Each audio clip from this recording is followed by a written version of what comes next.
Comecei a investir quando tinha 11 anos. Apenas hesitei até os 7 ou 8 e 9 anos, mas infelizmente só comecei aos 11 anos.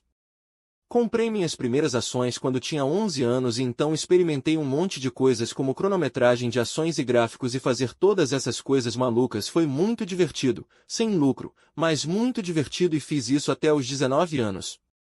E li todos os livros sobre investimento na biblioteca pública e simplesmente engoli. Foi fascinante para mim, mas eu não tinha uma estrutura, estava apenas procurando por algo. Esperava que pequenas coisas em um gráfico me dissessem algo sobre o que uma ação fazer isso era uma loucura, mas todo mundo estava fazendo isso, então pensei em fazer isso também. Às vezes, você vira o gráfico de cabeça para baixo, sabe que ainda não ajudaria, então. Em 1949, li O Investidor Inteligente, de Ben Graham. Eu nunca tinha ouvido falar dele até então e na verdade existem apenas 2 capítulos nesse livro que são a chave para isso, mas eles definem minha estrutura filosófica para investir de 3 maneiras. Eles são tão básicos e tão simples que é difícil de entender como eles poderiam ser tão importantes, mas os 10 mandamentos são simples, você sabe. O primeiro é que uma ação faz parte de um negócio. Quero dizer, você não pode pensar em uma meia como algo diferente. Você valoriza um negócio e depois divide pelas ações em circulação, mas o que você precisa pensar é em que tipo de negócio você está entrando, quais são suas características econômicas para seus concorrentes, qual é a sua gestão. Como todas essas coisas relacionadas a um negócio, em vez de um pequeno símbolo de ação, eu conhecia quando tinha 11 ou 12 anos, os símbolos de todas as empresas. Virtualmente na Bolsa de Valores de Nova York, eu poderia marcar os quadros de Harris, você sabe, mas eu não sabia de nada, quero dizer, eu poderia, você sabia que eu sabia que X era o S e Steel T estavam em T e assim por diante, mas eu não sabia de nada, não sabia o que havia por trás deles, então tive que começar a olhar para esses pequenos símbolos ou esses pequenos nomes no jornal como empresas e decidir como.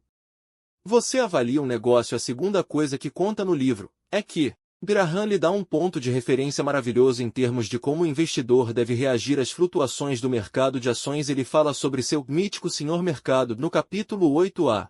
Não há nada melhor escrito em termos da atitude dos investidores em relação aos preços das ações. A maioria das pessoas reage de forma errada aos preços das ações. Quero dizer, eles se sentem bem quando suas ações sobem, eles se sentem mal quando caem. Eles acham que o mercado de ações está lá para instruir. O Senhor Mercado é esse parceiro que você tem no investimento. Você sabe que ele é um parceiro extremamente prestativo. Neste momento um cara aparece todos os dias e diz quanto vai pagar por sua participação no negócio ou quanto vai vender a mais pelo mesmo preço. Ninguém jamais fará isso em negócios privados. Se você for o dono e eu for o dono de um posto de gasolina, e eu dissesse todos os dias quero que você entre e me ofereça sua metade do posto e eu posso comprar sua metade ou vender minha metade pelo mesmo preço, e você tem que vir todos os dias e fazer isso, você estaria em terrível desvantagem. E estaria em particular desvantagem se fosse o senhor do mercado, porque o senhor do mercado ou um amigo do mercado que gentilmente lhe fornece esses números todos os dias, números diferentes no final do dia, no início do dia. Mas ele está dando um preço pelo qual você comprará para si mesma. E o que há de bonito nele é que esse cara é um alcoólatra, maníaco depressivo. Quero dizer, ele é tão doentio quanto parece, ele fica vagando por aí o dia todo, você sabe. E olha para as coisas malucas dele. Você sabe, ele vai citar todos os tipos de preços malucos e você não precisa pagar nenhum tostão a eles, exceto quando for vantajoso fazê-lo. Se for uma vez por ano, se for uma vez a cada 5 anos, é uma ação em 3.000, tudo o que você precisa fazer é ficar aí sentado. Você não tem responsabilidade moral com esse idiota. Você sabe que significa que ele está citando esses números, que você não pediu, mas ele está fazendo isso. E tudo o que você precisa fazer é escolher o momento em que ele está particularmente deprimido, ou particularmente maníaco, ou particularmente bêbado, ou o que quer que seja, e o mercado estará tudo dessas coisas e você tira vantagem disso, e é isso que é notável sobre as ações.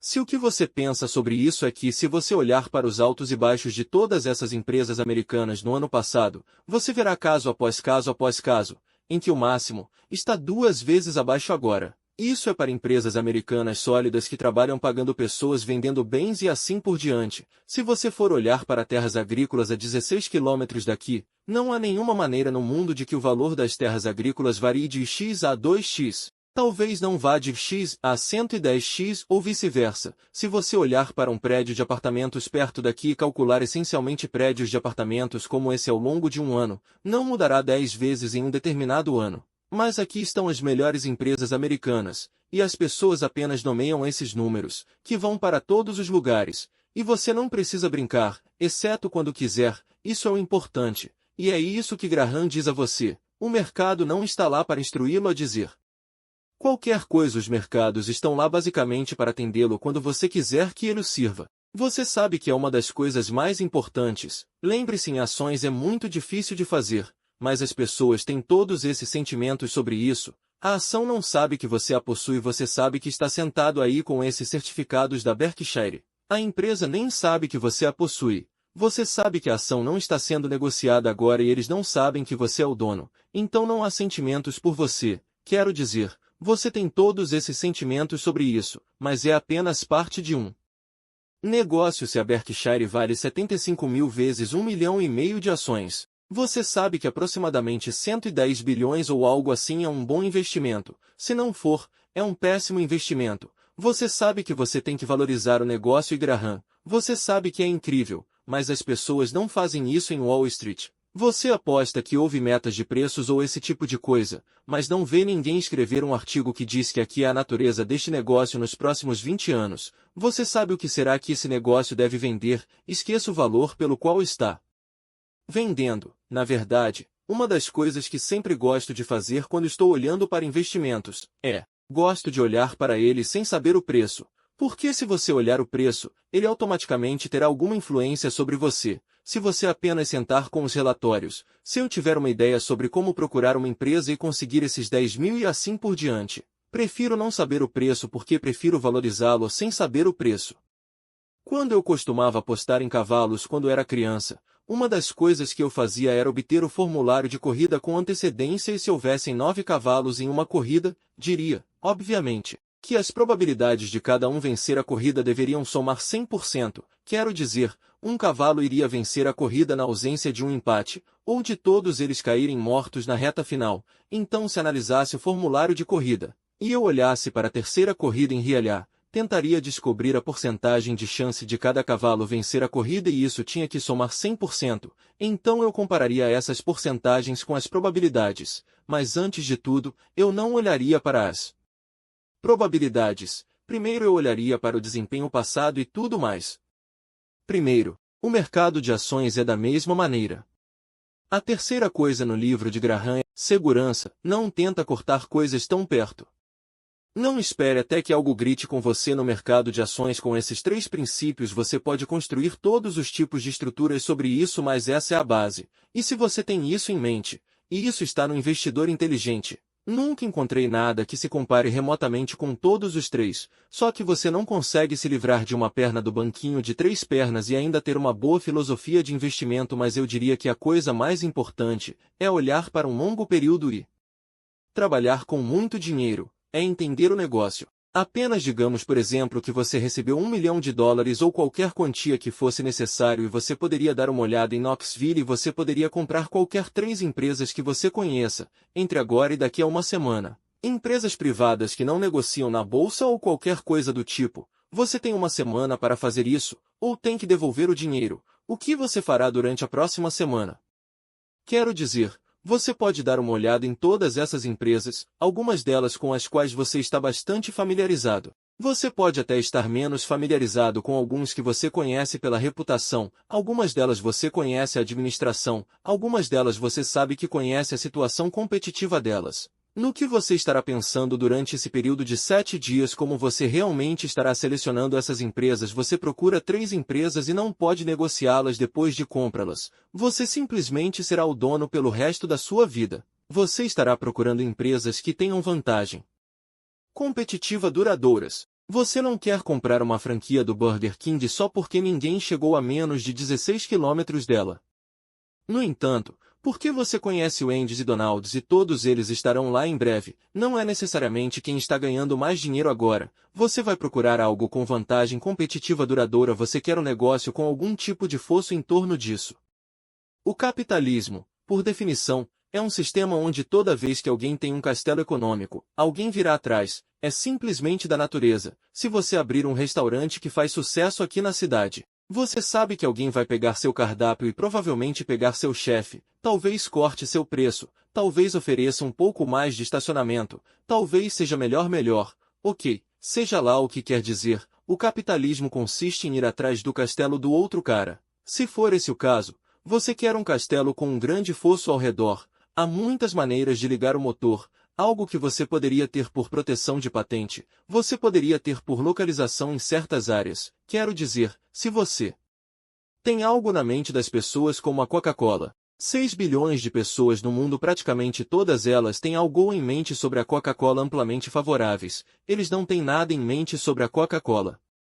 Se gastasse $1 bilhão em publicidade, eles não teriam nada em mente sobre ela, mas eles têm algo em mente sobre a Coca e geralmente é favorável. É por isso que a Coca-Cola quer estar onde as pessoas estão felizes, porque querem estar no teatro, querem estar na Disney ou querem estar nas séries mundiais. Querem sempre ter você bebendo aquele drink de Coca-Cola e ao mesmo tempo experimentar a felicidade se fizerem isso. Eles vão vender muita Coca-Cola e não fará nenhuma diferença se alguém custa meio centavo a menos, então essa é uma vantagem competitiva duradoura e você quer que ela seja administrada por pessoas honestas e capacitadas. Não quer entrar com um bandido em uma droga de empresa. Agora, os melhores negócios para comprar são aqueles onde você poderia ser uma droga, quero dizer, Peter Lynch diz. Compre um negócio que seja tão bom que um idiota pode executá-lo porque mais cedo ou mais tarde você saberá, e há algum mérito nisso. Na verdade, recebi uma pergunta outro dia de um grupo de estudantes e eles disseram que eu sei o que vai acontecer com a Berkshire quando ficar gaga e eu disse, bem, Berkshire é tão boa que posso ficar gaga, na verdade, posso até ser. E mesmo assim você sabe que esse é o tipo de negócio para se ter, mas você quer uma gestão que seja capaz e honesta, e então você quer um preço que seja sensato, e é isso que você procuraria. Houve um ótimo artigo no New Yorker há 30 anos, quando Bob Fischer estava jogando Spassky em uma famosa partida de xadrez que chamou a atenção em todo o mundo e examinaram como a mente poderia lidar com bilhões e bilhões e bilhões de possibilidades. Como ele poderia agrupar as coisas imediatamente e colocá-las onde você tinha 4 opções, e claro, quando os humanos jogam algo, com um pensamento profundo, você sabe, qualquer que seja a versão mais recente do computador, que aquele computador está fazendo. Talvez 700 mil ou 1 milhão de cálculos por segundo e a mente humana está competindo contra isso. Mas o computador está verificando todas as possibilidades e a mente humana de alguma forma tem essa capacidade de eliminar 99,99% daquelas coisas pelas quais o computador tem que passar, para se concentrar nas 3 ou 4 possibilidades que realmente fazem sentido. Investir muito em coisas assim não é tão difícil porque não existem tantas empresas. Mas você quer descartar todos os tipos de coisas. Se alguém me dissesse que minha vida dependeria de escolher entre as ações do Dow Jones, um grupo de 10, as que teriam o melhor desempenho ou superaria o índice como um todo, eu gastaria meu tempo pensando nas empresas com pior desempenho lá, excluiria algumas e então eu imaginaria que as deixei para trás, e essa é uma maneira mais fácil de abordar o problema do que tentar escolher as 10 melhores. Por exemplo, sei que as concessionárias de automóveis são muito difíceis, sempre serão competitivas. Quem sabe se a Ford ou a General Motors venderão carros daqui a 5 anos. Então você apenas diz, vou desistir das concessionárias de automóveis, vou escolher meu orçamento, vou pensar em outra coisa e a abordagem que você usa é a mesma abordagem que você realmente deseja trazer para o mercado de ações. Você tem 3.000 empresas esta noite e você pode ver na Bolsa de Valores de Nova York, há uma avaliação para cada uma delas, isso mudará amanhã, você não precisa jogar uma vez por ano, se tiver 20 boas ações. Mas esse é o caminho. Focar em investimentos, comprar qualquer coisa pequena na Berkshire simplesmente não fará nenhuma diferença. Você pode ver na Bolsa de Valores de Nova York há uma avaliação para cada uma delas, isso mudará amanhã, você não precisa jogar uma vez por ano, você sabe. Queremos pensar em coisas que podem mover a agulha e isso fica mais difícil à medida que o capital aumenta.